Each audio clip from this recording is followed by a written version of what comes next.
నమస్తే. October month 2025వ సంవత్సరంలో కుంభరాశి వారికి ఎలా ఉందో మనం చూద్దాం. ఈ కుంభరాశిని గనుక మనం గమనించుకుంటే వీళ్ళకి మార్చి తర్వాత ఏలినాటి శని యొక్క ప్రభావం స్లోగా తగ్గుతూ వచ్చింది. కొంచెం లైఫ్‌లో ఇంప్రూవ్‌మెంట్ అయింది. ఇదే టైంకి మే తర్వాత ఎప్పుడైతే గురువు యొక్క స్థానం చలనం మారిందో మే తర్వాత వీళ్ళకి ఇంకా చాలా ఇంప్రూవ్‌మెంట్ రావడం స్టార్ట్ అయింది. అయితే లాస్ట్ 2 మంత్స్‌గా కుంభరాశి వాళ్ళకి ఉన్నటువంటి ప్రాబ్లమ్స్ అన్నీ కొంచెం ఎక్కువయ్యి ఇబ్బంది పడే అవకాశం ఎక్కువగా ఉంటుంది. అప్పటిదాకా కొంచెం స్లోగా ప్రాబ్లమ్స్ నుంచి బయటపడుతున్న కుంభరాశి ఉన్నట్టుండి వాళ్ళ తల మీద చాలా ప్రాబ్లమ్స్, వాళ్ళ చుట్టూ చాలా ప్రాబ్లమ్స్ అన్నీ కమ్ముకోవటం జరిగింది. అయితే ఈ టైంలో అక్టోబర్ మంత్లో కుంభరాశి వాళ్ళకి ఇంకొంచెం ప్రాబ్లమ్స్ అధికమయ్యే అవకాశం ఎక్కువగా ఉంది. కొంచెం జాగ్రత్తగా ఉండటం, ఈ టైంలో ఆధ్యాత్మికంగా ఉండటం, మెడిటేషన్ చేయటం, యోగా చేయటం, తర్వాత బయటకు ఉన్న పరిస్థితుల మీద ఎక్కువగా మీరు రియాక్ట్ అవ్వకుండా మీలో మీరు ఆధ్యాత్మికంగా ఉండటం ఉంటే చాలా వరకు ప్రాబ్లమ్స్ అని పోయే అవకాశం ఎక్కువగా ఉంటుంది. ధనిష్టం 2, 3, 4 పాదాలు, శతభిషం 1, 2, 3, 4 పాదాలు, తర్వాత పూర్వభాద్ర 1, 2, 3 పాదాలంతా మనకు కుంభరాశిలో ఉంటారు. అయితే ఇందులో మరి మీరు కనుక చూసుకుంటే ఈ కుంభరాశి వాళ్ళకి 9వ స్థానంలో 3 గ్రహాలు ఉన్నాయి. 9వ స్థానంలో పాపగ్రహాలు ఉండటం అంత మంచిది కాదు.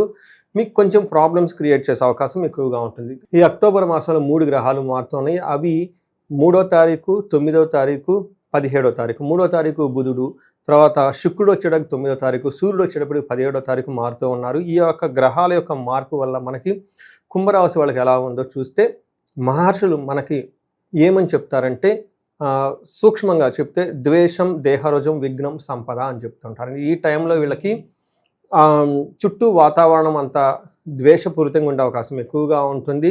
శారీరకంగా కొంచెం హెల్త్ కాంప్లికేషన్స్ వచ్చే అవకాశం ఎక్కువగా ఉంటుంది. వీళ్ళకి ఆటంకాలు ఎక్కువగా జరుగుతూ ఉంటాయి. అంతేకాకుండా సంపదలు కూడాను వీళ్ళకి వచ్చినట్లు వచ్చి కొంచెం దూరంగా పోయే అవకాశం ఎక్కువగా ఉంటుంది. మన డీటెయిల్స్ వివరాలు కనుక చూసుకుంటే సూర్యుడు 9వ ఇంట్లో ఉండటం వల్ల ఏం చెప్తారంటే నిందాపరాధ కలహం నిర్దేశచ్చ ధనక్షయ పుణ్యలాభార్థ నాశనాచ విచారో నవమే రవి అని చెప్తారు. అంటే ఈ టైంలో వీళ్ళు గనక చూసుకుంటే నిందాపరాధ, వీళ్ళ మీద అనవసరంగా బ్లేమ్లు వేయటం, గొడవలు చేయటం, నిర్దోషి పాపం వీళ్ళ మీద ఎలాంటి గనక తప్పు లేకపోయినా కానీ వీళ్ళలో దోషం ఉన్నట్లు వేరే వాళ్ళంతా మిమ్మల్ని చూడటం, ఈ టైంలో ధనం కోల్పోవటం, ఏదైనా మంచి పని చేస్తే అందులో గనక సరైన రిజల్ట్ రాకుండా ఇబ్బంది పడటం, బాధపడి ఉండే అవకాశం ఎక్కువగా ఉంటుంది. కానీ ఓవరాల్గా ఎంత బాధలు ఉన్నా ఓవరాల్గా అవుట్ సైడ్ చాలా బాగుంటారు. ఇది మనకు సూర్యుడు వల్ల వచ్చే మిక్స్డ్ రిజల్ట్ అని చెప్పుకోవాలి. నెక్స్ట్ కుజుడికి చూసుకుంటే కుజుడు అగైన్ వీళ్ళకి 9వ స్థానంలో ఉండటం వల్ల అంత మంచి చేయదు, అంత మంచిది కాదు అని చెప్తుంటారు. ఈ రాశి వాళ్ళకి ఫాదర్స్ కానివ్వండి, ఫాదర్ రిలేటెడ్ ఫిగర్స్ ఎవరున్నా ఉన్నా కానీ వాళ్ళకి కొంచెం ఇబ్బందులు, హెల్త్ ప్రాబ్లమ్స్ వచ్చే అవకాశం ఎక్కువగా ఉంటుంది. మనకి మహర్షులు సంస్కృతంలో ఏం చెప్తారంటే ఆశనాచ్చ ధనశూన్యం శోషణం దేహపీడనం స్థాననాశ విరోధచ్చ నవమేద్ భవేత్ ధారాసుతే అని చెప్తారు. ఈ టైంలో ఆశనాచ అంటే అన్న వస్త్రాదులు కొంచెం ఇబ్బంది పడే అవకాశము, దేహం అంతా ఎండిపోయినట్లు ఉండటం, దీనితో పాటు స్థాన నాశనం, కొంతమందికి జాబులు పోయే అవకాశం ఎక్కువగా ఉంటుంది, జాబ్లో ప్రాబ్లమ్స్ ఉండే అవకాశం ఎక్కువగా ఉంటుంది. ఇవి కొంచెం గమనించుకోవాలి. అంతేకాకుండా వీళ్ళకి ఓవర్ ఎక్స్పెండిచర్, విపరీతమైన ఖర్చు కూడా ఉండే అవకాశం ఎక్కువగా ఉంటుంది. శత్రువుల ద్వారా ఫియర్, భయము ఇవన్నీ కూడా ఎక్కువ ఉండే అవకాశం ఎక్కువగా ఉంటుంది. అందుకని ఇది కొంచెం గమనించుకోవాలి. నెక్స్ట్ మీరు కనుక చూసుకుంటే శుక్రుడు వీళ్ళకి 8th హౌస్లో ఉన్నారు. 8th హౌస్లో శుక్రుడు ఉండటం వల్ల ఇది మంచిదని చెప్తారు.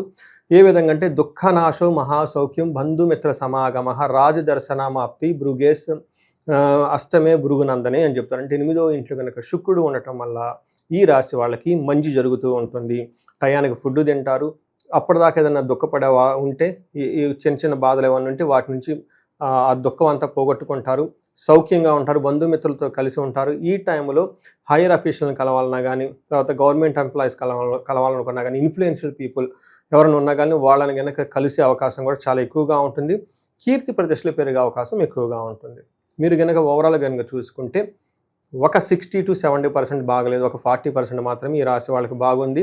దీనికి తోడు శని వీళ్ళకి తిరోగమనంతో ఉండటంతో ఇంకొంచెం ప్రాబ్లమ్స్ అధికమయ్యే అవకాశం ఎక్కువగా ఉంటుంది. ఇది గమనించుకొని ఈ రాశి వాళ్ళు పరిహారాలు చేసుకుంటే చక్కగా ఉంటారు. ఇందులో 3 నక్షత్రాలు ఉంటాయి. నక్షత్రం ప్రకారం కనుక మనం చూసుకుంటే ధనిష్ట, శతభిషం, పూర్వభాద్ర నక్షత్రాలు 3 నక్షత్రాలు ఉంటాయి. ధనిష్ట నక్షత్రం వాళ్ళకి చూసుకుంటే వీళ్ళకి హెల్త్గా వస్త్రలాభం ఉంటుంది, అది కొంచెం ఓవరాల్గా చూసుకుంటే సేఫ్ అండ్ సెక్యూర్గా ఉంటారు.